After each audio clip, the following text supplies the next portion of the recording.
be in a room of all Latinas. This is really amazing. I work in an industry in banking where I'm, like Brenda, usually presenting to older white men.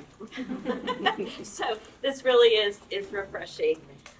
Thank you again for having me, and on behalf of Comerica Bank, I'm just really proud and honored to be a part of this, to volunteer with this organization, Power on Wheels. You guys are doing the things that we at Comerica really believe in. One of our very core values is a force for good.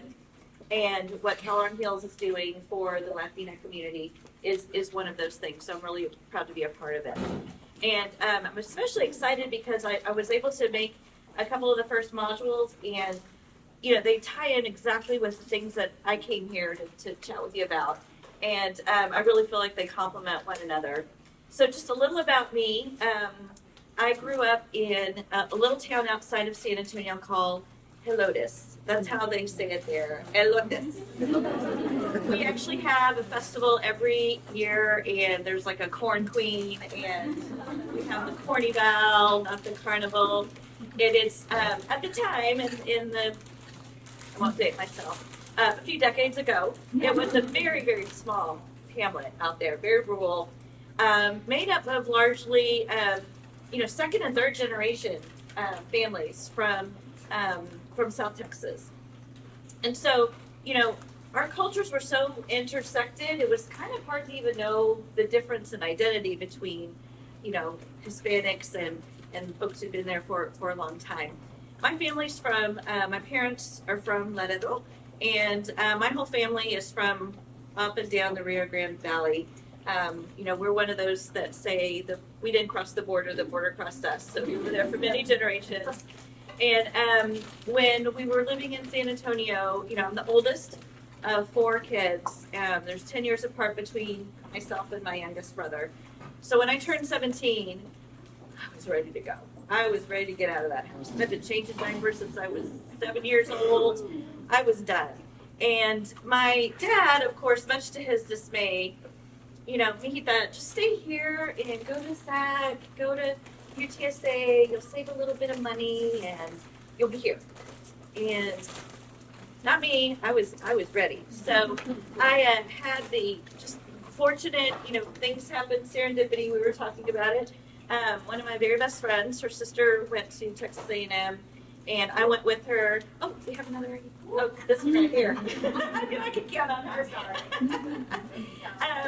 She invited me to come visit her sister one weekend, and I went, and I was sold.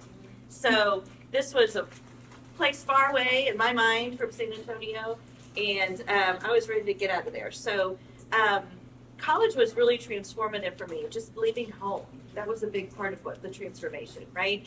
I really got to appreciate my culture because I actually saw contrast going to a university that was not predominantly Hispanic like San Antonio was. So appreciation for my culture and heritage. I got to join different organizations. I learned how to lead. I learned how to follow. It learned how to be a part of something bigger than myself. And I was able to study abroad. It just opened up a lot of things, a lot of doors that previously I don't know would have been open to me if I had stayed at home. So it was a big deal for me. And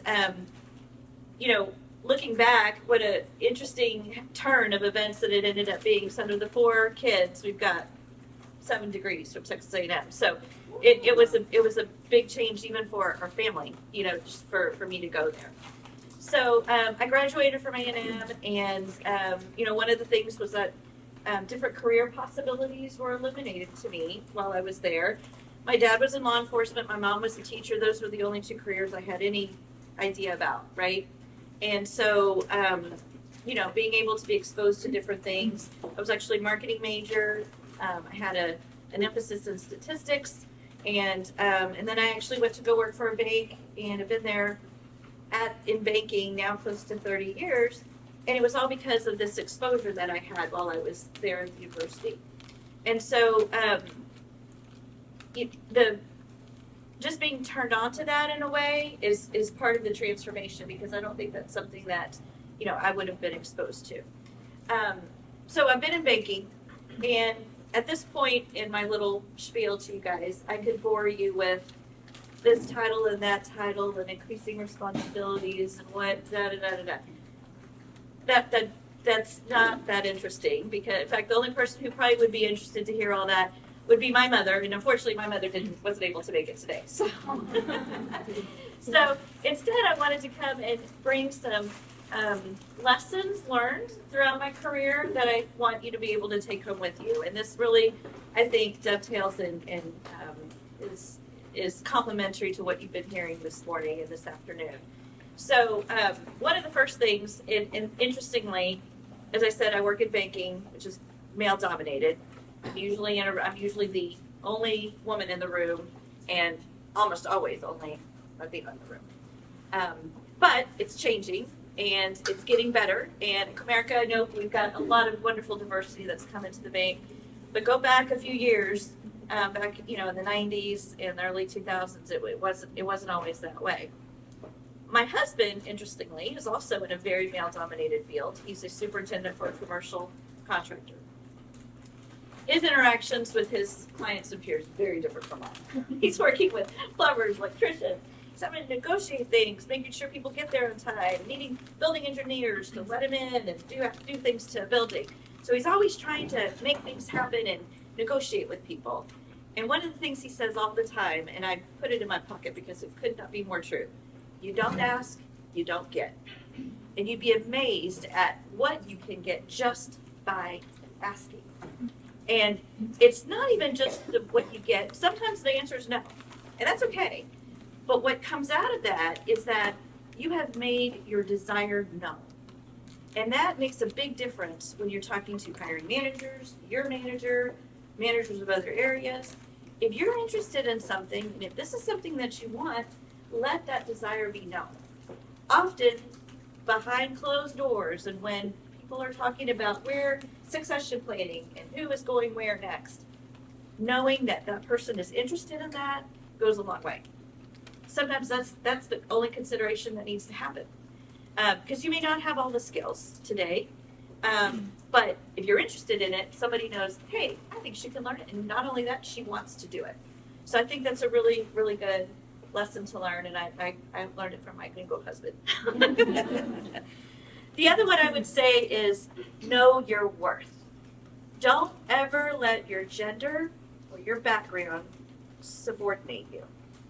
And let me tell you a story. We had a speaker come up to A&M for an event that we had last year. Beautiful woman from Colombia. She was an engineer. She had multiple degrees and her PhD.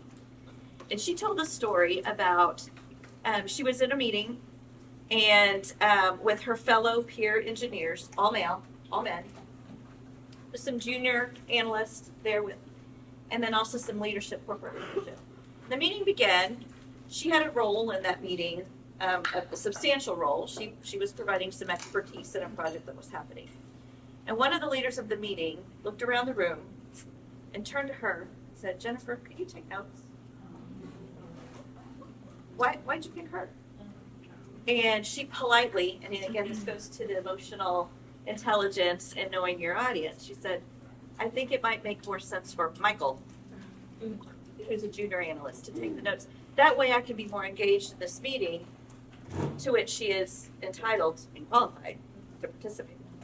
So it's a little microaggression you sometimes might see, but that's the kind of thing we're sometimes subject to, but that we can get around with the right soft skills that we're learning in this. So that's just an important one. Another one, and this isn't necessarily a story, but it's a great little hack, right? And I've used it a few times. So us Latinas are not really known for Amazonian height. We're not real tall. We're not a tall people, right? Some of you may be lucky, but for a lot of us, we're not. And it's funny because I don't know what it is in banking, but every senior executive at Comerica Bank is 6 feet tall plus. And I find myself in the elevator with them just like this. Oh my goodness. And what I've learned too is that height differential, as silly as it kind of sounds, that there's a power imbalance that sometimes comes with that.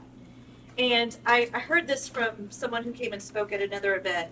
She says, when I have to speak with a man, usually it's a man, very tall, and also with some level of authority or power, and I may have to have a very difficult conversation, or I may need to be persuading, or I may need to be selling a case or something, I ask him to come sit down at the table with me. Now am I to eye with you. You have literally and figuratively leveled the playing field there. So again, knowing your worth has nothing to do with who's taller. It's the content of what you're doing. So I thought that was a great little life hack that I've taken with me. I do a lot of my meetings sitting down, let me just tell you. The other thing that I would say is 2 words: intellectual curiosity. And this is a trait, I would say, that you could have. Some people are born with it. Some people, you got to learn it. It's a learnable trait. And it is something that I found that I use when I'm hiring. If I sense that you have intellectual curiosity, you're going to raise up in favor. And what is it really? What does that mean? To me, intellectual curiosity is this ability to want to understand how you fit in an organization, how you fit in the work that you're doing, how your role fits into the work that you're doing, to want to know that. And think of it simply as, your work comes from someplace. You want to know where it comes from. It comes to your desk, you do something with it, and it makes its way down. And you want to know where it's going. That's really, really important, to show your managers that you're interested in knowing that and understanding that. Because if you're not, you're no different than someone working on an assembly line, right? But once you show that interest, then a manager will see she wants to make a difference. She's not just here to do this one little job. She's here to see the broader picture. And often that's when it becomes really apparent that you're there for more than just, your little piece of work. I want to make sure that my back to me. And so I sense that with, that those are the kinds of questions that I try to prod people when I'm interviewing. I have one of my employees. He likes to use this because we have a lot of finance, so we hire financial analysts. One of his gauges for intellectual curiosity is he'll talk to someone he's interviewing. So those buttons up at the top of Microsoft Excel. How many of them do you know what they do? And you'll get someone who says, I know what they all do. Because he went in there, clicked around, was interested to know what they were, because somewhere in there might be something in there that can help me. Because I want to learn more than just how to just add 2 cells together, right? So it is something that is often innate, but just poking around, pressing the buttons, and that can be figuratively or in your role wherever you are. That'll be something that you can take with you. And then the last one that I wanted to mention may raise a couple of eyebrows, because it's actually embracing a little bit of a stereotype. So here's the stereotype. It's the fiery Latina. So we've all seen her. She's on TV. She's in the movies. She's on novelas, right? She may have been in our own home, right? Your mom. Let's be honest. Who really runs the house, right? Your mom. She rules with an iron chancla, right? Well, somehow, I don't know what happens, but somehow when we get to the office and we get into an environment, and often with a lot of men in it, we leave that fiery Latina at home. And I don't mean come into work and start dumping over tables and throwing water at somebody's face or exacting revenge on your arch enemies. No, that's not what I mean. It's the confidence. It's the confidence that you know what you're doing, that you know how things should work, and you can take charge of a situation and make things happen. And that's something that you see it, and you probably see it in yourself, but in different contexts. How many of you are firstborn? Are there any firstborns in here? Okay. Have your siblings ever told you you're the bossy one? Yeah. Bring the bossy one to work one of these days. Invite her to the office with you, and take that confidence, that knowledge, that bien chingona, right? and that's the kind of thing that you need to bring, because often we resort to a different persona when we come into the office. We're demure, we're just happy to be there, we do our job. Bring her with you. So those are the things I wanted to leave you with. And Yvette, maybe we can just do a little bit of Q&A? Sure. All right.